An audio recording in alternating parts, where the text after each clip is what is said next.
ఇంటి ముందు ముగ్గు ఎందుకు వేయాలి అని అంటే, ఇంటి ముందు ముగ్గు ఎందుకు వేయాలి అని అంటే, లక్ష్మీ కళ ఉట్టిపడుతూ ఉంటుంది ఏ ఇంటి ముందు ముగ్గు ఉంటే.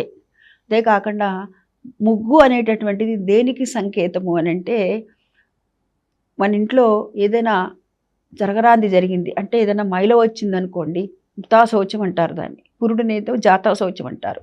ఏదైనా మైల వచ్చినప్పుడు వాకిట్లో ముగ్గు వేయరనమాట.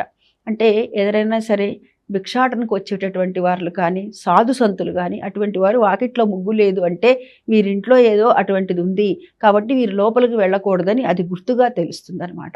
మళ్ళా 12వ రోజు మధ్యాహ్నం 12 గంటల వరకు కూడా వాకిట్లో ముగ్గు అనేటటువంటిది వేరు. అందుకని ముగ్గు అనేటటువంటిది లక్ష్మీదేవికి ఆహ్వానము. అదేవిధంగా వీటన్నిటికీ కూడా సంకేతంగా చెప్పబడుతుంది. రెండవది, ఇంకా మూడో విషయానికి వచ్చేసరికి ఇది భూతయజ్ఞము అని అంటారు. పూర్వం అన్నీ కూడా ఇండిపెండెంట్ హౌస్లే ఉండేవి.